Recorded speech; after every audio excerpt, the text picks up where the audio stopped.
제4장 3단계 실전 모의평가 제1회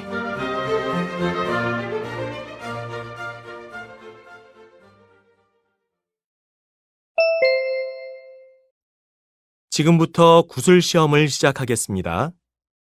답변은 문장으로 대답해 주시면 됩니다. 자, 그럼 긴장하지 마시고 아시는 만큼 최선을 다해 답변해 주세요. 1번 주어진 글을 눈으로 읽어보세요. 무엇에 대한 내용인지 말해보세요. 진주 남강 유등축제에 대한 이야기입니다. 이 축제는 언제 개최되나요? 진주 남강 유등축제는 매년 10월 1일부터 13일까지 13일 동안 개최됩니다.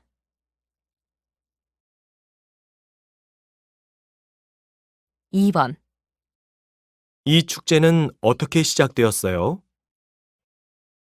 이 축제는 옛날에 진주 사람들이 남강에 유등을 띄웠던 것이 유래가 되어 시작되었습니다.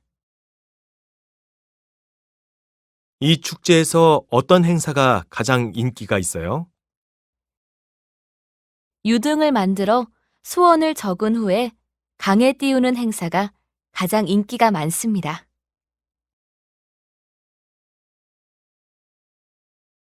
3번. 여러분이 한국에서 가본 축제에 대해 이야기해 보세요.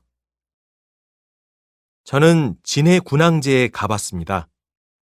친구가 경상남도 진해에 살아서 작년 4월에 친구를 보러 가는 김에 진해 군항제에 갔습니다. 벚꽃이 예쁘게 피어 있는 길을 걸으며 즐거운 시간을 보냈습니다. 특히 벚꽃잎이 바람에 날리는 것이 정말 아름다웠습니다.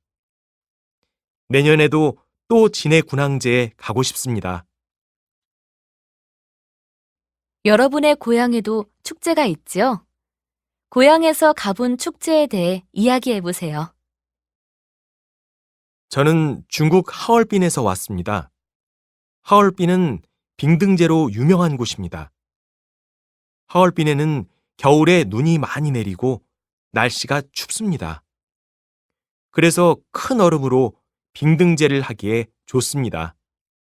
다양한 빙등 안에 조명이 켜지기 때문에 밤에 가면 정말 아름답고 환상적입니다.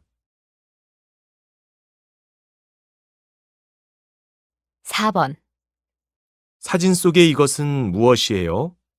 이것은 어디에서 볼 수 있어요? 지역생활 정보지입니다. 이것은 집 앞의 우편함이나 아파트 1층 현관 앞에 쌓여 있습니다. 사람들은 이것을 보고 어떤 정보를 얻나요? 정보지에는 살고 있는 지역의 배달 음식이나 맛집 등을 소개하는 광고가 있습니다.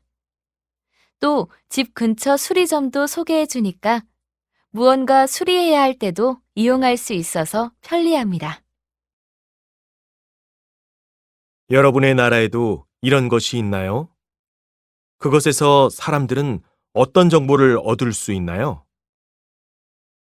우리 고향에서는 아직 이런 지역생활 정보지는 없습니다. 그리고 한국처럼 배달 문화가 발달하지 않았습니다. 하지만 버스 정류장이나 기차역 근처에 광고지가 붙어 있는 경우가 있습니다.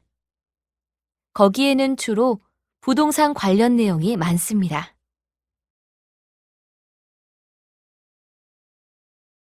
5번 다음 메모를 보고 수리센터 직원과 대화를 해보세요.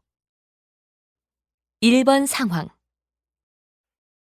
고객님, 무엇을 도와드릴까요? 휴대전화가 고장났어요. 어떻게 고장이 났나요? 주머니에 휴대전화를 넣어놓은 채로 세탁기를 돌렸어요. 잠깐만 기다려보세요. 제가 살펴볼게요. 휴대전화 안에 중요한 연락처가 있어서 꼭 수리받고 싶어요. 네, 그러면 수리해드리겠습니다. 궁금한 거 있으세요? 수리비는 얼마나 들까요? 무상 수리가 될까요? 수리해 봐야 하지만 아마 15만 원쯤 될 것 같습니다. 고객님의 실수로 고장이 났기 때문에 수리비를 내셔야 합니다. 네, 알겠습니다. 그러면 수리하는데 시간이 얼마나 걸릴까요? 2, 3일 정도 걸릴 것 같습니다. 수리가 되면 문자 드릴 테니까 그때 찾으러 오십시오. 네, 알겠습니다. 그럼 잘 부탁드리겠습니다. 2번 상황. 어서 오세요, 고객님. 어떻게 오셨어요? 노트북이 고장 났어요. 어떻게 고장이 났나요? 노트북을 켜놓은 채로 커피를 마시다가 커피를 쏟았어요. 잠깐만 기다려 보세요. 제가 살펴볼게요. 노트북 안에 중요한 자료가 있어서 꼭 수리받고 싶어요. 네, 그러면 수리해 드리겠습니다. 궁금한 거 있으세요? 수리비는 얼마나 들까요? 무상 수리가 될까요? 품질 보증 기간이 지나서 수리비를 내셔야 합니다. 아마 10만 원 정도 나올 것 같습니다. 네, 알겠습니다. 그러면 수리하는데 시간이 얼마나 걸릴까요? 하루 정도 걸릴 것 같습니다. 수리가 되면 문자 드릴 테니까 그때 찾으러 오십시오. 네, 알겠습니다. 그럼 잘 부탁드리겠습니다.